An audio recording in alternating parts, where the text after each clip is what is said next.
प्रिय विद्यार्थियों, नमस्ते। आज ज्ञानशाला चैनल पर आपका स्वागत है।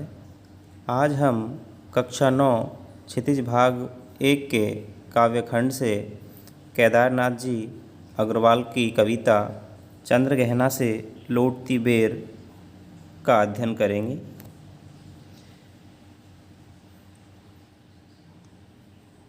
कवि का परिचय कर लेते हैं। केदारनाथ अग्रवाल का जन्म उत्तर प्रदेश के बांदा जिले के कमासिन गांव में सन 1911 में हुआ। उनकी शिक्षा इलाहाबाद और आगरा विश्वविद्यालय से हुई। केदारनाथ अग्रवाल पेशे से वकील रहे हैं। उनका तत्कालीन साहित्यिक आंदोलनों से गहरा जुड़ाव रहा है। सन 2000 में उनका देहांत हो गया। नींद के बादल, युग की गंगा, फूल नहीं रंग बोलते हैं, आग का आईना, पंख और पतवार, है मेरी तुम, मार प्यार की थापें और कहे केदार खरी खरी उनकी प्रमुख काव्य कृतियाँ हैं। उन्हें सोवियत लैंड नेहरू पुरस्कार और साहित्य अकादमी पुरस्कार से सम्मानित किया गया। केदारनाथ अग्रवाल प्रगतिवादी धारा के प्रमुख कवि माने जाते हैं। जनसामान्य का संघर्ष और प्रकृति सौंदर्य उनकी कविताओं का मुख्य प्रतिपाद्य है, विषय वस्तु है।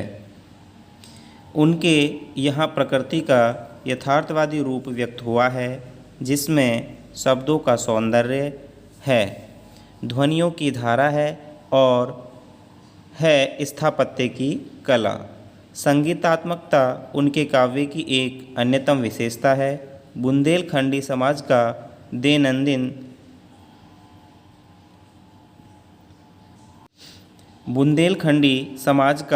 दैनंदिन जीवन अपने खुलेपन और उमंग के साथ उनके काव्य में अभिव्यक्त हुआ है।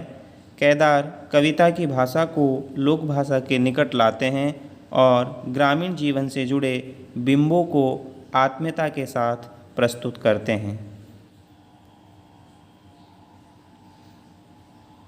कविता परिचय करते हैं। प्रस्तुत कविता में कवि का प्रकृति के प्रति गहन अनुराग व्यक्त हुआ है। वह चंद्रगहना नामक स्थान से लौट रहा है, अर्थात चंद्रगहना नाम का गांव है, वहां से वो लौट रहे हैं।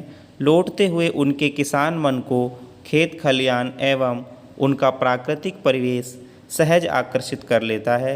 इस कविता में कवि की उस सृजनात्मक कल्पना की अभिव्यक्ति है जो साधारण चीज़ों में भी असाधारण सौंदर्य देखती है और उस सौंदर्य को शहरी विकास की तीव्र गति के बीच भी अपनी संवेदना में सुरक्षित रखना चाहती है। यहाँ प्रकृति और संस्कृति की एकता व्यक्त हुई है।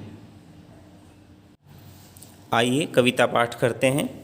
चंद्रगहना से लौटती बेर। बेर का मतलब समय। चंद्रगहना से लौटती बेर ये प्रकृति सौंदर्य की अद्वितीय कविता है। कवि चंद्रगहना नामक गांव से लौट रहा है। उसके पास प्रकृति को निहारने के लिए खूब सारा समय है। देख आया चंद्र गहना, देखता हूँ दृश्य अब मैं, मेड़ पर इस खेत की बैठा अकेला, एक बीते के बराबर यह हरा ठिंगना चना, बांधे मुरेठा शीश पर छोटे गुलाबी फूल का सजकर खड़ा है। देख आया चंद्र गहना, देखता हूँ दृश्य अब मैं, मेड़ पर इस खेत की बैठा अकेला, कि मैं चंद्र गहना जो गांव है उसको देख आया हूँ और अब मैं एक दृश्य देख रहा हूँ। देखता हूँ दृश्य अब मैं एक दृश्य देखता हूँ, मेड़ पर इस खेत की बैठा अकेला। मेड़ होती है जो खेत की डॉल होती है, उसको मेड़ बोलते हैं। तो उस डॉली पर बैठा हुआ लेखक अकेला ही एक दृश्य देख रहा है। क्या देख रहा है? एक बीते के बराबर। बीते के बराबर, बीते को विता बोलते हैं ना, एक नाप है, छोटी सी नाप। अपनी हथेली के अंगुष्ठ की नीचे वाली लाइन से सबसे छोटी उंगली कनिष्ठिका की जो सबसे नीचे वाली लाइन है वहाँ तक की जो दूरी है उसको विता बोला गया है ना। एक बीते के बराबर अर्थात बहुत छोटा। ये हरा ठिंगना चना, छोटा सा ठिंगना चना चने का पौधा है। बांधे मुरेठा शीश पर, मुरेठा होता है साफा पगड़ी, इसके सिर पर एक नीले रंग की, बांधे मुरेठा शीश पर छोटे गुलाबी फूल का उसने, चने में गुलाबी फूल आते हैं तो गुलाबी फूल रूपी उसने अपने सिर पर पगड़ी बांधी हुई है। सजकर खड़ा है, सजा हुआ खड़ा है अर्थात एक दूल्हे के रूप में चने का जो पौधा है वो खड़ा हुआ है। कवि अपने गांव के प्राकृतिक दृश्यों को जी भरकर निहारने के लिए खेत की मेड़ पर अकेला बैठा है। उसके सामने चने के छोटे छोटे ठिंगने पौधे खड़े हैं। उसके ऊपरी भाग पर गुलाबी फूल ऐसा सज रहा है मानो चने ने सिर पर गुलाबी पगड़ी बांध रखी हो। यहाँ कवि ने चने को सजे धजे दूल्हे के रूप में देखा। प्रकृति का अत्यंत सुंदर, सजीव, रमणीय और वास्तविक चित्रण कवि ने किया है। पास ही मिलकर उगी है, बीच में अलसी हटीली, देह की पतली, कमर की है लचीली, नील फूले फूल को सिर पर चढ़ाकर। और उसके पास में ही, चने के पास में ही एक हठीली, अलसी का पौधा होता है जिसमें भी नीले फूल आते हैं। हठीली जिद्दी, जो बिना बोए बिना उगाए ही उगाती है। तो ऐसी हठीली जिद्दी अलसी है वो पास में ही खड़ी हुई है। उसकी देह पतली है, पतला तना है उसका, कमर उसकी लचीली है, थोड़े से हवा के झोंके से ही लचक जाती है। नील फूले फूल को सिर पर चढ़ाकर, नीले फूले हुए फूल को अपने सिर पर चढ़ा करके वो पास में ही उगी हुई है। दृश्य देखो कितना सुंदर। आगे चलते हैं। कह रही है जो छुए, यह दूं हृदय का दान उसको। अलसी क्या कह रही कि जो इसको छुए, जो मुझे अपनाए, मैं उसको अपने हृदय का दान कर दूंगी, अपना सर्वस्व समर्पण कर दूंगी। ऐसे उसके भाव हैं, ऐसा हमें लग रहा है कि जो कोई मुझे प्यार से छुएगा मैं उसे अपना प्यार भरा हृदय न्योछावर कर दूंगी। और सरसों की न पूछो, हो गई सबसे सयानी, हाथ पीले कर लिए हैं ब्याह मंडप में पधारी। और सरसों की ने पूछो, वो भी सबसे सयानी हो गई है, समझदार हो गई है, बड़ी हो गई है। सयानी होना समझदार होना है, अर्थात अब वो तैयार हो गई है। फसल, सरसों की फसल जो है तैयार हो गई है, बड़ी हो गई है। हाथ पीले कर लिए हैं ब्याह मंडप में पधारी, पीले पीले फूल उसमें आ गए हैं। ऐसा लग रहा है कि अब वो ब्याह के मंडप में पधारने वाली है। सब जगह सरसों के उगने से पीला रंग छा गया है। उसके पीले फूलों को देखकर ऐसा लगता है जैसे किसी कन्या के हाथ पीले कर दिए गए हों। हाथ पीले करना मुहावरा है जिसका अर्थ होता है विवाह करना। और वह सज धज कर विवाह मंडप में बैठ गई हो। इस प्रसन्नता के अवसर पर ऐसा लगता है जैसे फागुन का महीना स्वयं फाग के गीत गाता हुआ आ गया हो। फाग गाता मास फागुन आ गया है आज जैसे। और ऐसा लग रहा है कि फाल्गुन का जो महीना है वो खुद ही फाग, होली के समय फाल्गुन के महीने में जो गीत गाए जाते हैं उनको फाग कहा जाता है। तो फाल्गुन का महीना स्वयं ही फाग गाता हुआ आज आ गया है। देखता हूँ मैं स्वयंवर हो रहा है, प्रकृति का अनुराग अंचल हिल रहा है इस विजन में।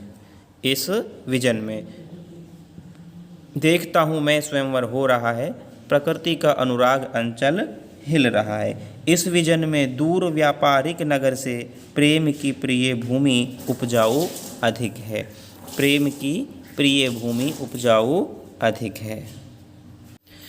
देखता हूँ मैं स्वयंवर हो रहा है, प्रकृति का अनुराग अंचल हिल रहा है। कवि कहता है मुझे ऐसा लग रहा है कि यहाँ पर स्वयंवर चल रहा है, अर्थात चने रूपी दूल्हे को सरसों रूपी जो दुल्हन है वो स्वयंवर की माला पहना रही है। और प्रेमिका रूपी, प्रेम के लिए आतुर जो नायिका है, अलसी रूपी नायिका, वो ये दृश्य खड़ी हुई देख रही है। प्रकृति का अनुराग अंचल हिल रहा है। प्रकृति का जो आंचल है वो प्रेम से भरा हुआ प्रतीत होता है। उसे लगता है कि चना दूल्हा है, सरसों दुल्हन है और अलसी प्रेमातुर नायिका है। इस तरह तीनों प्रेम के आनंद में मग्न है। यहाँ प्रकृति का आंचल प्रेम से भरा हुआ है। इस विजन में दूर व्यापारिक नगर से, विजन जो शब्द है, विजन का अर्थ होता है सुनसान स्थान, सुनसान स्थान, सुनसान जगह या स्थान के लिए विजन शब्द आया है।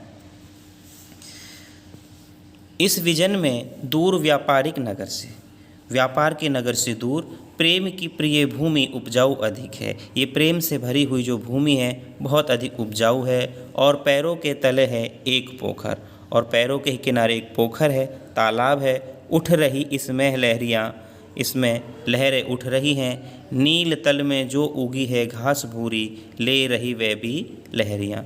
उस पोखर के नीले स्वच्छ तल में जो भूरी भूरी घास उगी हुई है वह भी अब लहरियाँ ले रही है, लहरों के साथ हिल रही है।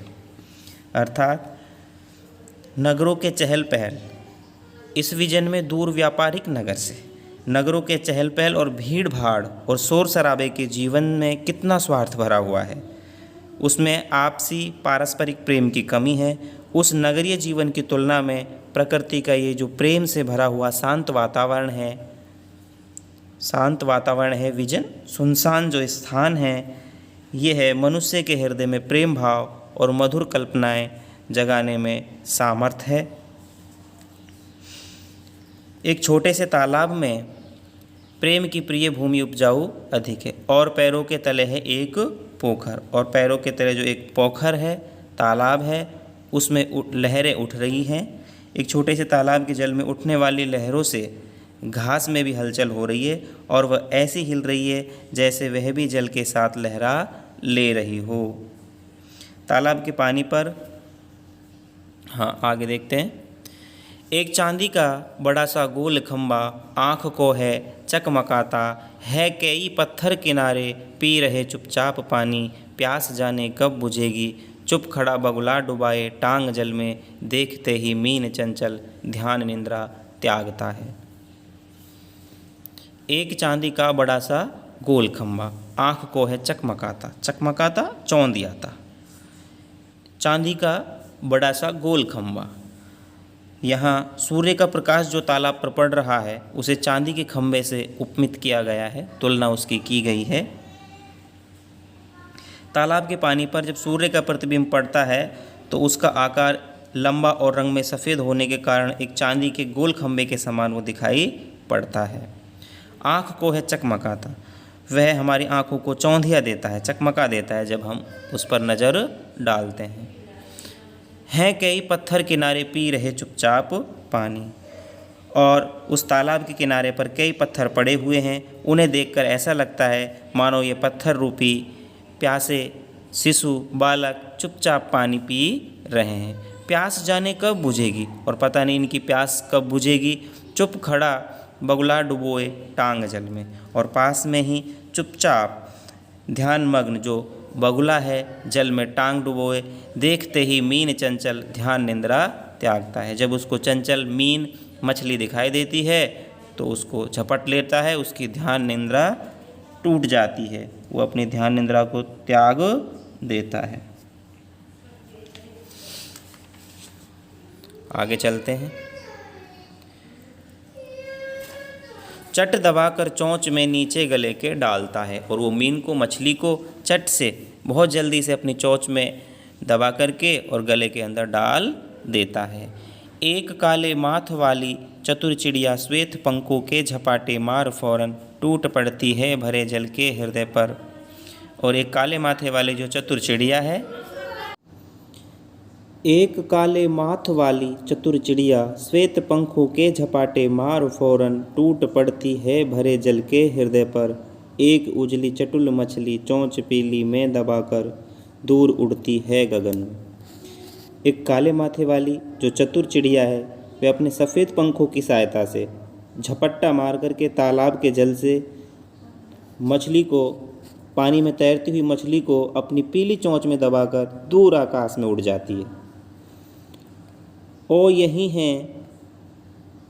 यही है भूमि ऊंची है जहाँ से रेल की पटरी गई है, ट्रेन का टाइम नहीं है, मैं यहाँ स्वच्छंद हूँ, जाना नहीं है। स्वच्छंद मुक्त। कवि जिस स्थान पर बैठा है वहाँ सामने रेल की पटरी बिछी हुई है। और यहीं से भूमि ऊंची है जहाँ से, रेल की पटरी जहाँ होती है वहाँ पर ऊंची भूमि होती है। रेल की पटरी गई है, मानो रेल की पटरी बिछी, जिस स्थान पर कवि बैठा है वहाँ की जो ज़मीन है ऊंची है, क्योंकि वहाँ रेल की पटरी बिछी हुई है। कवि जानता है कि वहाँ से अभी कोई गाड़ी गुजरने वाली नहीं है। रेल की पटरी गई है, ट्रेन का टाइम नहीं। उसको पता है कि ट्रेन का कोई टाइम नहीं है, अभी ट्रेन आने का समय नहीं है। मैं यहाँ स्वच्छंद हूँ, मैं यहाँ स्वच्छंद हूँ, मुक्त हूँ, जाना नहीं है, और मुझे यहाँ से कहीं जाना भी नहीं है, मुझे जाने की कोई जल्दी नहीं है। वो अपनी इच्छा के अनुसार पूर्ण रूप से स्वतंत्र है। आगे चलते हैं। चित्रकूट की अनगढ़ चौड़ी कम ऊंची ऊंची पहाड़ियाँ दूर दिशाओं तक फैली हैं, बांझ भूमि पर इधर उधर रीवा के पेड़ कांटेदार कुरूप खड़े हैं, कांटेदार कुरूप खड़े हैं। अनगढ़, अनगढ़ होती है टेढ़ी मेढ़ी। रीवा एक कांटेदार वृक्ष होता है ना। तो चित्रकूट की अनगढ़ चौड़ी कम ऊंची ऊंची पहाड़ियाँ। चित्रकूट वही चित्रकूट की भूमि है जहाँ पर राम कहा जाता है ना, रामचरित में, चित्रकूट के घाट पर भई संतन की भीड़, तुलसीदास चंदन घसे तिलक देत रघुवीर। तो चित्रकूट की जो बेडोल टेढ़ी मेढ़ी उबड़ खाबड़ पहाड़ियाँ हैं, चित्रकूट की पहाड़ियाँ हैं टेढ़ी मेढ़ी ना, उबड़ खाबड़, बहुत दूर दूर तक फैली हुई हैं। ये जो भूमि उपजाऊ नहीं है, बांझ भूमि है, बांझ भूमि जो उपजाऊ नहीं है, दूर दिशाओं तक फैली हुई हैं। इधर उधर रीवा के कांटेदार कटीले पेड़ जो कुरूप हैं, देखने में भी अच्छे नहीं लगते, उगे हुए हैं। सुन पड़ता है जिसमें न तो हरियाली है, न बैठकर गर्मी मिटाने योग्य छाया है, और न ही देखने में वो मन को आराम देने वाले हैं। इधर उधर रीवा के पेड़ कांटेदार कुरूप खड़े हैं, मन को भाने वाले पेड़ नहीं हैं। सुन पड़ता है मीठा मीठा रस टपकाता, सुग्गे का स्वर टें टें टें टें, सुन पड़ता है वनस्थली का हृदय चीरता। सुग्गा, सुग्गा होता है तोता, तो सुन पड़ता है मीठा मीठा रस टपकाता सुग्गे का स्वर, और वहीं तोते का मीठा मीठा रस से परिपूर्ण टें टें टें का स्वर सुनाई पड़ता है। सुन पड़ता है वनस्थली का हृदय चीरता। वनस्थली होता है जंगल, जंगल का हृदय चीरता हुआ, दूर दूर तक गूंजता हुआ उठता गिरता सारस का स्वर, गिरता पड़ता सा सारस का स्वर। टिरटों टिरटों मन होता है उड़ जाऊं मैं। सारस का स्वर कैसा है? टिरटो टिरटो की आवाज़ वो निकालता है। तो ऐसे में कवि का कहता है कि मन होता है उड़ जाऊं मैं, पर फैलाएं सारस के संग, जहाँ जुगल जोड़ी रहती है हरे खेत में, सच्ची प्रेम कहानी सुन लूँ चुप्पे चुप्पे। पोखर के किनारे से तोते की टेंटे की बार बार आवाज़ आती हुई कवि के कानों में पड़ रही है। वह कानों में बहुत मीठा रस टपका रही है। दूसरी ओर कहीं सारस के जोड़े की जो टिरटो टिरटो की ध्वनि है सुनाई पड़ रही है। दूर से इस आवाज़ को सुनकर कवि का मन इतना सरस और प्रेम मग्न हो उठता है कि उसका मन करता है कि वह पंख फैलाकर अपनी संगनी के पास जा रहे सारस के साथ उड़कर वहाँ पहुँच जाए जहाँ प्रेम आलाप आपसी प्रेम की बातें होती हैं। सारस के जोड़ी की प्रेम भरी बातें को वो चुपके से सुन ले। पर फैलाए सारस के संग, जहाँ जुगल जोड़ी रहती है, सारस की जो युगल जोड़ी है जहाँ रहती है, हरे खेत में सच्ची प्रेम कहानी सुन लूँ चुप्पे चुप्पे, और मैं उनकी प्रेम की सच्ची बातें चुप्पे चुप्पे सुन लूँ। तो ये कविता यहाँ पूर्ण होती है। अभ्यास के प्रश्न हैं, फटाफट इनको कर लेते हैं। पहला प्रश्न है, इस विजन में अधिक है। इस विजन में, विजन सुनसान जगह के लिए आया है ना, इस विजन में थी कि पंक्तियों में नगरीय संस्कृति के प्रति क्या आक्रोश है और क्यों। कवि ने यहाँ नगरीय संस्कृति की जो व्यावसायिकता है उसके प्रति दुख प्रकट किया है। उसके अनुसार नगर के लोग व्यापार को ही महत्व देते हैं, आपसी प्रेम भाव से उनका कोई लेना देना नहीं है। वे वस्तु को लाभ और हानि की तराजू पर तोलते हैं। वे प्रेम के सौंदर्य से बहुत दूर रहते हैं, प्रकृति से वो कट चुके होते हैं। इसलिए कवि ने नगरीय संस्कृति को अच्छा नहीं माना है। सरसों को सयानी कहकर कवि क्या कहना चाहता है? कवि सरसों को सयानी कहकर उसकी फसल अब पककर तैयार हो चुकी है, उसका पूरा विकास हो चुका है, ऐसा वो कहना चाहता है। अलसी के मनोभावों का वर्णन कीजिए। अलसी एक प्रेमातुर नायिका है जिसकी कमर लचीली है, देह पतली है, स्वभाव से वो हठीली है। उसने अपने सिर पर नीला फूल धारण किया हुआ है। ऐसा लगता है कि वो प्रेम का खुला निमंत्रण दे रही है कि जो भी उसे छुएगा, उसे अपनाएगा, वो उसको अपना सर्वस्व समर्पण कर देगी। ऐसे भाव यहाँ पर प्रेमपूर्ण भाव व्यक्त हुए हैं। चौथा प्रश्न है, अलसी के लिए हठीली विशेषण का प्रयोग क्यों किया गया है? अलसी के लिए हठीली विशेषण का प्रयोग उसकी हठ धर्मिता के लिए किया गया है, क्योंकि वो चने के खेत में अपने आप ही हठ से उग आई है, ज़बरदस्ती उगाई है, उसको बोया नहीं गया है। दूसरा उसका हठीपन कि वो बार बार हवा से झुकती है, झूमती है और फिर खड़ी हो जाती है, इसलिए यहाँ पर हठीली विशेषण का प्रयोग हुआ है। पांचवा प्रश्न है, चांदी का बड़ा सा गोल खंभा में कवि की किस सूक्ष्म कल्पना का आभास मिलता है? चांदी का बड़ा सा गोल खंभा, जब पोखर के जल में सूर्य की सीधी किरणें पड़ती हैं तो देखने पर आँखें चौंधिया जाती हैं। ऐसा लगता है कि पानी के नीचे चांदी का एक बड़ा सा चमचमाता गोल खंभा खड़ा है। रंग और चमक और रूप की समानता के कारण कवि ने उसको चांदी के खंभे से उसको उपमित किया है। तो यहाँ कवि के सूक्ष्म ज्ञान का आभास हमें होता है। छठा प्रश्न है, कविता के आधार पर हरे चने का सौंदर्य अपने शब्दों में चित्रित कीजिए। हरा चना देखो आकार में छोटा है, ठिंगना है, बीते के बराबर है। उसके सिर पर गुलाबी रंग के फूल आए हुए हैं। वे फूल ऐसे लगते हैं कि उसने गुलाबी पगड़ी सिर पर बांधी हुई है। वो दूल्हे के समान, एक सजे धजे दूल्हे के समान दिखाई पड़ रहा है। सातवां प्रश्न है, कवि ने प्रकृति का मानवीकरण कहाँ कहाँ किया है? कवि ने प्रकृति का मानवीकरण बहुत जगह किया है। जैसे हम कविता की ओर चलते हैं,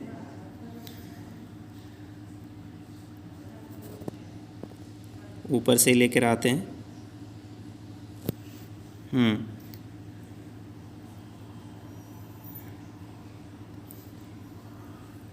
पूरा चलते हैं ऊपर। देख आया चंद्र गहना, हाँ यह हरा ठिंगना चना बांधे मुरेठा शीश पर, छोटे गुलाबी फूल का सजकर खड़ा है। चने को छोटा ठिंगना है, उसने अपने सिर पर पगड़ी बांधी हुई है और दूल्हे की तरह सजकर खड़ा हुआ है। पास ही मिलकर उगी है बीच में अलसी हठीली, देह की पतली कमर की है लचीली, नीले फूले फूल को सिर पर चढ़ाकर अलसी का सौंदर्य है। यहाँ पर भी प्रकृति का मानवीकरण हुआ है, अर्थात प्राकृतिक वस्तुओं पर जब इंसान के मानवीय गुणों का आरोप किया जाता है तो वह मानवीकरण अलंकार होता है। और सरसों की न पूछो हो गई सबसे सयानी, सरसों को यहाँ सयानी बताया गया है। जिस तरह से एक बालिका अपनी पूर्ण उम्र पाकर के सयानी हो जाती है, समझदार हो जाती है, शादी के योग्य हो जाती है, शादी के योग्य बालिका को सयानी माना जाता है। तो सरसों भी अब क्या है, पक गई है, उसकी उम्र पूरी हो रही है, विवाह योग्य हो गई है फसल। हाथ पीले कर लिए हैं ब्याह मंडप में पधारी, हाथ पीला करना, ब्याह के मंडप में पधारना। फाग गाता मास फागुन आ गया है आज, जैसे फाग के महीने को फाग गाता हुआ मास कहा गया है। हैं कई पत्थर किनारे पी रहे चुपचाप पानी, प्यास जाने कब बुझेगी। पत्थरों का पानी पीना, पत्थर पानी नहीं पीते, पानी इंसान पीता है, लेकिन पत्थरों का यहाँ पानी पीते दिखाया जाना मानवीकरण अलंकार है। इस तरह से इन पंक्तियों में मानवीकरण देखने को मिलता है। आठवां प्रश्न देख लेते हैं। कविता में से उन पंक्तियों को ढूंढिए जिनमें निम्नलिखित भाव व्यंजित हो रहा है और चारों तरफ सूखी और उजाड़ ज़मीनें, लेकिन वहाँ भी तोते का मधुर स्वर मन को स्पंदित कर रहा है। अभी जो आया था चित्रकूट वाला, चित्रकूट की अनगढ़ चौड़ी, हाँ देखो यहाँ से, चित्रकूट की अनगढ़ चौड़ी कम ऊंची ऊंची पहाड़ियाँ दूर दिशाओं तक फैली हैं बांझ भूमि पर, इधर उधर रीवा के पेड़ कांटेदार क्रूप खड़े हैं, सुन पड़ता है मीठा मीठा रस टपकाता सुग्गे का स्वर, टें टें टें टें, सुन पड़ता है वनस्थली का हृदय चीरता। तो ये पंक्तियाँ यहाँ पर हैं। नवा प्रश्न देख लेते हैं। और सरसों की ने पूछो, रचना और अभिव्यक्ति के हैं। इस पंक्ति में बात को कहने का एक खास अंदाज है। हम इस प्रकार की शैली का प्रयोग कब और क्यों करते हैं? ऐसी शैली का प्रयोग हम अत्यधिक जब आश्चर्य प्रकट होता है या निंदा का कोई भाव हमारे अंदर उत्पन्न होता है, तब हम ऐसा कहते हैं। कह देते हैं कि उसकी तो बात ही मत पूछो, उसका तो कहना ही क्या, वो तो अनोखा है। तो आप अपने हिसाब से लिखें। काले माथे और सफ़ेद पंखों वाली चिड़िया आपकी दृष्टि में किस प्रकार के व्यक्तित्व का प्रतीक है? काला माथा और सफ़ेद पंख। यहाँ देखो, काला माथा और सफ़ेद पंख दोनों ही विपरीत हैं। तो ये एक तरह से धूर्त व्यक्ति जो होते हैं, जो स्वार्थी होते हैं, क्रोधी व्यक्ति स्वभाव के जो व्यक्ति होते हैं, जो अपने शिकार पर पैनी नज़र रखते हैं, अवसर पाते ही अपना काम साध लेते हैं, ऐसे लोगों का यहाँ पर वो प्रतीक हैं। भाषा अध्ययन है। बीते के बराबर, ठिंगना, मुरेठा आदि सामान्य बोलचाल के शब्द हैं, लेकिन कविता में इन्हीं से सौंदर्य उभरा है और कविता सहज बन पड़ी। कविता में आए ऐसे अन्य शब्दों की सूची बनाइए। बहुत सारे शब्द हैं, आप भी सूची बनाइए, जैसे हठीली है, स्यानी है, ब्याह मंडप है, सुग्गा है, जुगल जोड़ी है, चुप्पे चुप्पे हैं, बहुत सारे हैं। 12वां प्रश्न है। कविता को पढ़ते समय कुछ मुहावरे मानस पटल पर उभर आते हैं, उन्हें लिखिए और अपने वाक्यों में प्रयुक्त कीजिए। मुहावरों का प्रयोग हुआ है कविता में, काफ़ी सारे मुहावरे हैं, जैसे बीता भर, छोटा सा, हृदय का दान देना, समर्पित करना, स्यानी होना, विवाह के योग्य होना, हाथ पीले करना, शादी करना, हृदय चीरना, दुख पहुंचाना। पाठ्येतर संक्रिता है, ये आप करिएगा। हाँ, शब्द संपदा देख लेते हैं। बीते के बराबर, एक छोटा सा, एक बलिष्ठ जो एक वयस्क हाथ के अंगूठे से छोटी उंगली तक की लंबाई का नाप, लगभग 22.5 सेंटीमीटर। ठिंगना छोटा, मुरेठा पगड़ी, हठीली जिद्दी, फाग होली के आसपास गाया जाने वाला लोकगीत, पोखर छोटा तालाब, चकमकाना चकाचौंध पैदा करना, चट तुरंत, झपट्टे मारना झपटाना, किसी चीज़ को झपट्टा मार के पकड़ना, चटुल चतुर या चालाक, रीवा जिसको रेमजा भी बोलते हैं, एक पेड़ है जो बहुत कुछ बबुल के पेड़ से मिलता जुलता है, कटीला पेड़ है। जुगुल युगल या दो, यह भी जाने। एक मानवीकरण अलंकार के बारे में जानकारी दी गई है। प्रकृति या जड़ पदार्थों में मनुष्य के गुणों का आरोप करके चेतन के समान उनकी चेष्टाओं का चित्रण मानवीकरण कहलाता है। प्यास जाने कब बुझेगी, पी रहे चुपचाप पानी, पत्थर चुपचाप पानी पी रहे हैं, प्यास उनकी बुझ नहीं रही है। तो ये जब प्राकृतिक वस्तुओं पर मानवीय गुणों का आरोप किया जाता है तो वह मानवीकरण अलंकार होता है। यहाँ अपना यह अध्याय पूर्ण होता है। सभी को धन्यवाद।